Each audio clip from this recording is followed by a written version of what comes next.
The information provided on Terminal Addiction Podcast is for educational and informational purposes only. It is not intended as a substitute for professional medical or mental health advice, diagnosis, or treatment. Always seek the advice of your physician, licensed therapist, or other qualified provider with any questions you might have regarding medical or mental health condition. Never disregard professional advice or delay seeking it because of something you heard on this podcast. The views and opinions expressed by the guests, the hosts, are their own, and they do not necessarily reflect those of any affiliated organization or institutions. While we strive to provide accurate and up-to-date information, we make no guarantee regarding the completeness, reliability, or applicability of the content discussed. Listen to this podcast does not establish provider-patient relationship. If you're experiencing a medical emergency or mental health crisis, please contact emergency services or crisis line immediately.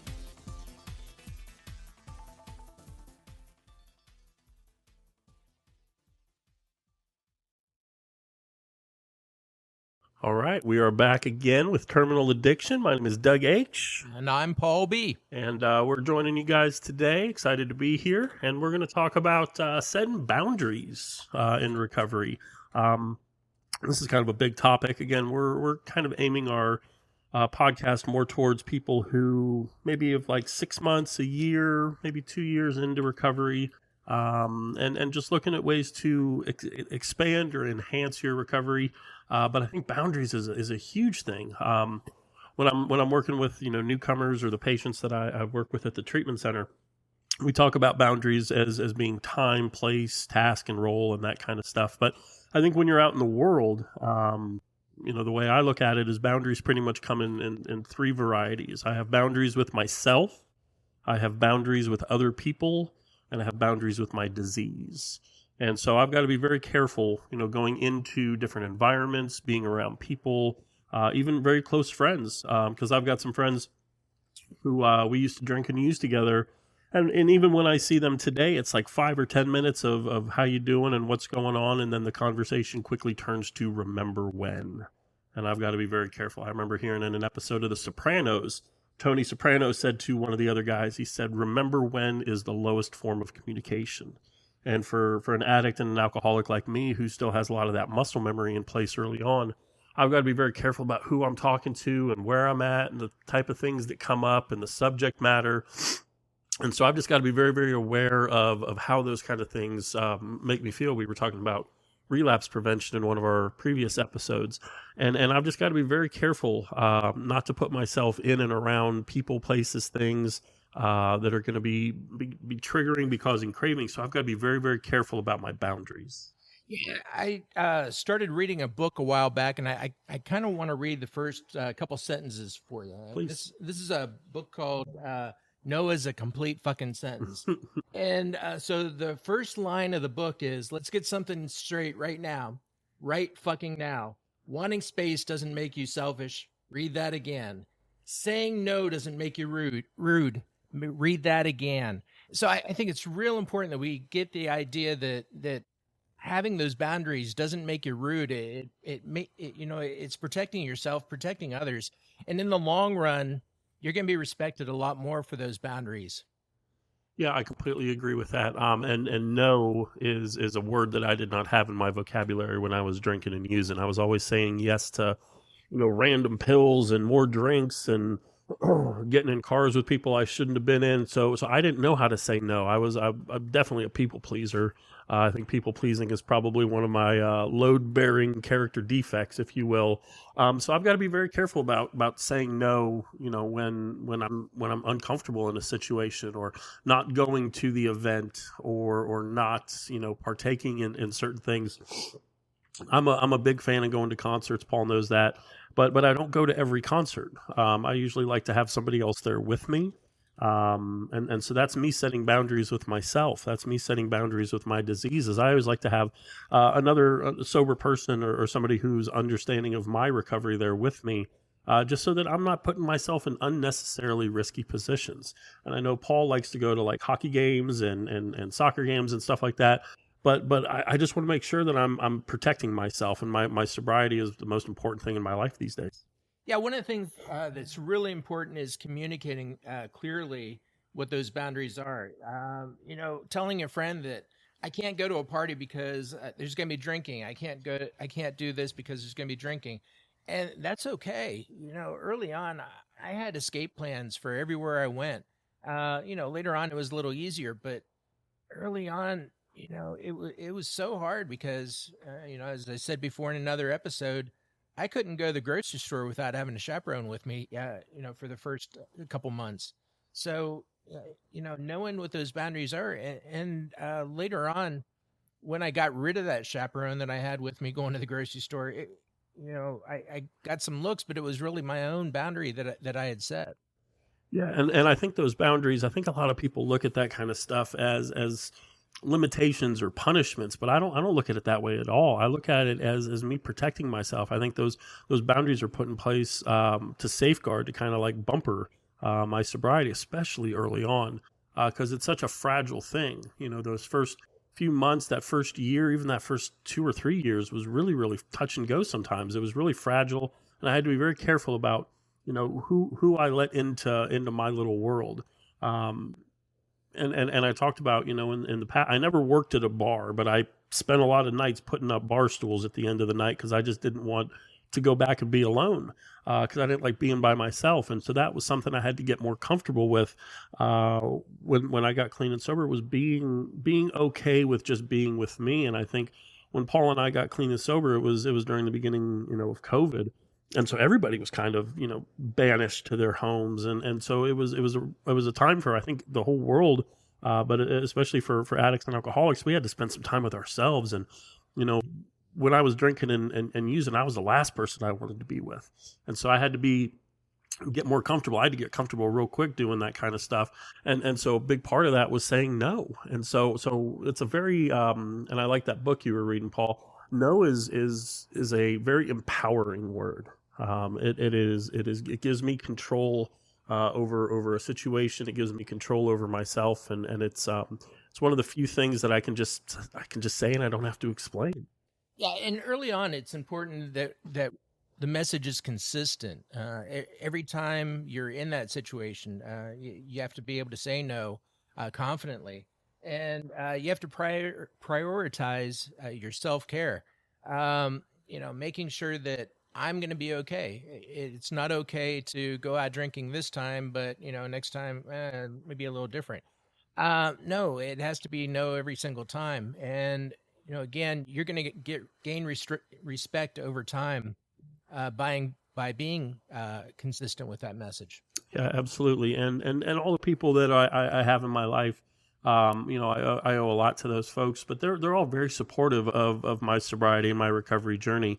And so, the last thing they want to do is get the old Doug back. Nobody we call him Smug sometimes, but nobody wants him back. He was just an unhappy person. And so, the people that I have in my life today, they respect my decision not to drink. And, they don't typically drink around me, which is really, really nice to be able to go and have dinner or go to a concert or go to a hockey game and just not worry about, the other person that I'm with kind of infringing on my sobriety.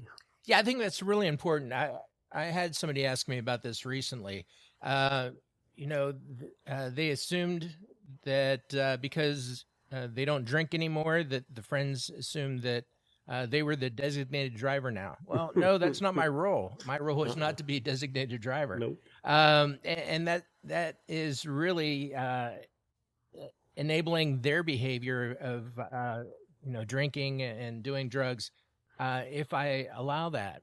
So no, and I can just say nope. You can figure out your own way home before we leave. I'm not going to let you get in danger, but no, I'm not going to be your designated driver tonight.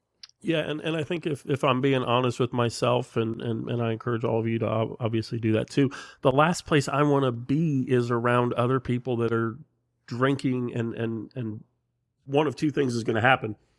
Either they drink and use like I drank and used, and I don't want to be witness to that, or they're going to drink and use the way I wished I could have drank and used, with some illusion of control. And so, I just don't need to be out in those situations more often than not. And obviously, if somebody calls me and they're in a tough spot, we can address those then. But I just don't put myself in those situations. The last thing I want to do is go to the bar and hang out with a bunch of people that are drinking and getting rowdy. And at this point in my sobriety in my life, like I just don't have time and room for that. One of the tough parts, and my wife isn't an alcoholic, but one of the tough parts is how to deal with it with loved ones. I remember, and this wasn't that long ago. She came home and was telling me what a great drink she had, and oh my God, you know, you're missing out on this drink. And I'm like, wait a second, that's really not helpful to me. So I have to set those boundaries there too. Telling me how great a martini isn't helpful to my situation. So you can look at it as being selfish, but you can also look at it as trying to protect you, your sobriety, and your relationship with that person. Yeah, I completely agree. And like I said, my family, my close friends are very supportive. They watched me go through, the depths of this whole addiction process. And so the last thing they want to do is bring that back on me or on themselves. And so putting myself in situations around healthy people, Paul and I have gone to hockey games and concerts and out to dinner together. And I think that's always good, is to have that safeguard in place as another person. But yeah, I just don't want to hear about, the new strand of weed, or I don't need to hear about, the new flavor of whiskey, because, that's just going to make my mind go and do gymnastics when it doesn't need to be doing that. Absolutely. And be prepared for, some of your friends to say, hey, it's a special occasion. It's my wedding, it's my birthday, it's whatever. And, can't you just let go for one night? And the answer is no. You just have to be really firm on the answer is no. And again, in the end, you're going to get a lot of respect for that. Yeah, one of the lines that I heard a long time ago was, "Those that matter won't mind, and those that mind shouldn't matter." And that really hit home to me, because if somebody's pushing alcohol or drugs or anything on me, they obviously don't care about me. And we can be pals, we can be acquaintances, but like my true friends, love me and only want the best for me, and they know that starts with me being clean and sober, because they saw and I was so miserable for so long, and I'm sure you can speak to that as well, Paul. But I don't want to go back there, so I've got to be very, very firm. And no has become one of my favorite words. Absolutely. Yeah. Yeah. And, it's not like these boundaries are there forever. You reevaluate your boundaries consistently. I talked earlier about, first when I went to a grocery store, I had to have a chaperone with me. Well, later on that changed. I didn't go to hotels for a long time because that was a big trigger for me. And, after I reevaluated, after I had some time, I was able to go to hotels, and now I travel, and now I fly in airplanes. And, not every no is a no forever. It's reevaluating what you can and can't do. My priority is still to stay sober. My priority is still to protect myself. But at the same time, can I go to a hockey game and not get triggered? Can I go to a hotel and not get triggered? Can I go to a grocery store and not get triggered? And that does take time. Yeah, and for me, I like to go and I like to do things. I didn't get clean and sober just to sit and watch TV. As much as I do enjoy doing those things, I want to go out and I want to enjoy life. So I want to make sure that I'm in a position where I can go and do these things and go to concerts and be present in my own life. But I think for the first, I don't know, year, I don't really think I did very much of that kind of stuff. And again, Paul and I were in a unique position because we got clean and sober during COVID, so there wasn't a whole lot going on. And I remember when I first got clean and sober back in like 2013, I moved from Cincinnati up towards Columbus, and there was like two groups of friends that I ran around with, and out of the one group, I think 3 or 4 of them passed away, and then out of the other group, a couple of us went and got clean and sober. And so out of the 10 or 15 guys that I used to run around with, I got to bring like 3 of them with me on this recovery journey. But those relationships that I have now are far stronger than they ever were before. Obviously I don't wish ill on the others. I hope they're doing well out there in their lives, and the time that we spent together, was very meaningful and that in my life. But my sobriety is the most important thing in my life, and so I really only associate with people, and I really only go places that are supportive of that or nurturing of that, or at least understand what I'm trying to do here. And sometimes I need help, and so I try to put people around me who will call me on my bullshit and point me when I'm getting a little off track, and say some things. So for me, boundaries are super important, and I'm hoping that other people are able to see the value in it, because it's not limiting, it's not restricting, but if I'm able to control, in this crazy weird world we live in, we don't have this control over very much, but saying no and yes to different things is something I do have control over. One of the things we talked about in a previous episode was your toolbox, and that toolbox, it's going to be your sober support, but it may be professional therapy as well. So you have to look at all those things that you need in your toolbox to help keep you sober for another day. Yeah, and I'm a big advocate of continuing this. I don't think that sobriety or recovery has any sort of expiration date. And I think it's important for people to explore whatever it is that helps get them clean and sober. And for some people, that's, just their 12-step groups. And for some people, maybe they navigate towards like Celebrate Recovery, or they navigate towards church. For some people, it's getting involved in like volunteering, and that's how they give back. And that's what kind of fills them up inside. And for other people, it is therapy. And I'm a big advocate of therapy because, most addicts and alcoholics that I know, get clean and sober, and they have something else that's living under the surface. And I'm more of a language guy. I'm not real good with math, but I like the disease model, DISEASE, dis-ease. And so even after we get clean and sober, a lot of times people have that dis-ease that lingers under the surface. And so for some people, that's trauma, abuse, neglect, abandonment, grief, fear, shame, guilt, and if somebody gets clean and sober but doesn't address that kind of stuff, I think that's we were talking relapse prevention in one of our previous episodes, and I think that's kind of a one-way ticket back to drinking and using is if we don't address our things. So I am a huge proponent and a huge advocate for ongoing therapy, and this journey's never over. I was talking to an old timer not too long ago, and we were asking about his journey, and one of the things he said was that alcohol was never his problem. It was the medicine, and that really rang true for me. My addiction really was fueled on by years of trauma. I had worked as an ER nurse, worked as a paramedic, seen some awful things, and that fueled my addiction. And so to cope with sleep that I wasn't getting, the stress that I was under, I was drinking more and more, and it just spiraled out of control. And so I did get professional counseling later on, but it was it just added to my toolbox. It was one of the things in my toolbox.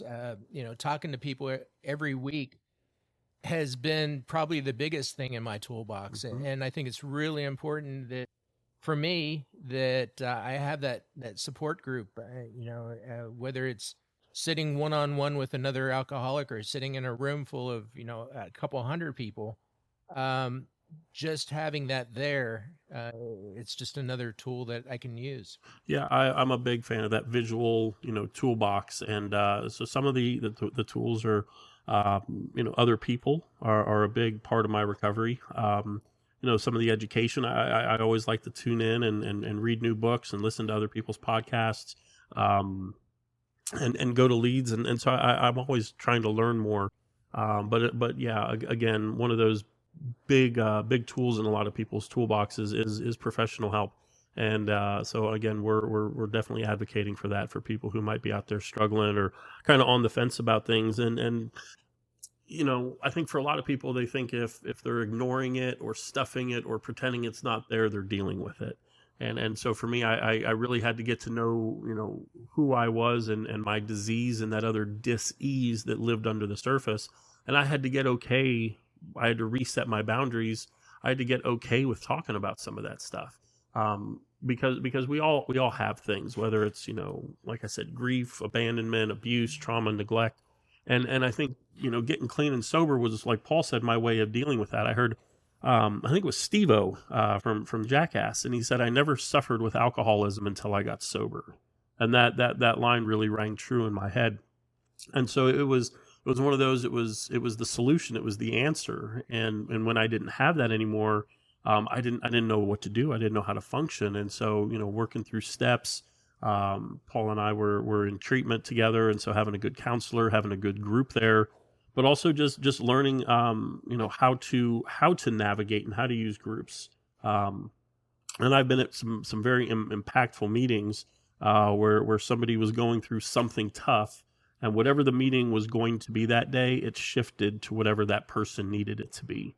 And so I've got this firsthand knowledge of when things happen in my life. That's where I take it. I take it to my groups. I take it to my sponsor. I take it to my friends. I take it to my sober supports, and I let them prop me up because that's a boundary that I have to set with myself, is being okay, not just asking for help, but also allowing other people to provide that help for me. I mentioned earlier in another episode that I'm a therapy dog handler, and I take my therapy dog with me to meetings occasionally. And the number of people, especially early on in recovery, that just come up and say, "This is what I needed. I needed, an animal that I could hug, an animal that I could talk to." It makes a big difference. I became a therapy dog handler partly for me. I had gone through a lot of trauma. There were times that I needed to just sit with my dog and sit and talk, and it became important. So you have to have, it was just another tool in my toolbox, but you have to have those tools. Yeah. And again, prayer and meditation can really help, because I think that kind of, for me, it kind of brings me, face to face with myself. And even, what are we getting, 5.5 years almost? There's still stuff that props up from time to time. And a lot of times I've forgotten about stuff, and sometimes something will happen where I thought I'd worked through something, and it will crop back up. Sometimes I'll see somebody else going through, something that I had to experience, and it kind of reignites some of those feelings. And so being able to go and talk to people is still an important part of my life, because, just because I've got some time, doesn't mean that I'm fixed. Just because, we've got, a couple of years under our belt doesn't mean we're cured. I put in the work today so that I can stay clean and sober today. Yeah. So just kind of summarize, we're talking about all the different things we need to do to protect ourselves, and knowing our limits, communicating clearly, being consistent with our message, prioritizing our self-care, avoiding enabling others. Again, if I'm the designated driver, then I'm enabling somebody else to do something that's going to trigger me. Setting boundaries with loved ones, using assertive language when we need to. No means fucking no, and I just have to remember that. And getting ready for a pushback from some of the people that love us, and sometimes they're just going to say, "Well, can't you make this one exception?" And the answer is no, I can't. No, and even if I start, inching closer to, those danger zones, I was the kind of kid who had to touch the hot stove. So these days I just avoid the hot stove. So I just a lot of times will not go, will not associate, will not do, and know and setting those boundaries has actually been one of the more empowering things in my life these days, because it does give me some control. I remember hearing somebody say, you can't change the people around you, but you can change the people that you're around. And that really resonated with me, because, these days, I do have some control over who I let into my life, and what I let go on. And it's slower, it's quieter, it's more peaceful. And it's better these days with boundaries in place. So I really appreciate you guys listening today. I think Paul and I are going to be doing another one of these here in a couple weeks. And I think we want to talk about looking towards the holidays. I think that's kind of time up with the time of year. I know we've got Thanksgiving and Christmas and New Year's, and those can be celebratory, and those can also be very stressful for some people. So we like to tie in different things that we talk about into future and past podcasts. So looking forward to talking to you guys some more. Well, until next time. Thanks, Paul.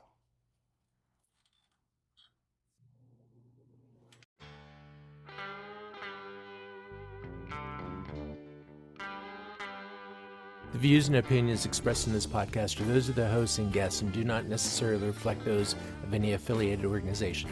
This content is for informational purposes only and is not intended for professional advice. Thanks for listening. If you enjoyed today's episode, be sure to subscribe, leave a review, and share it with a friend. Until next time.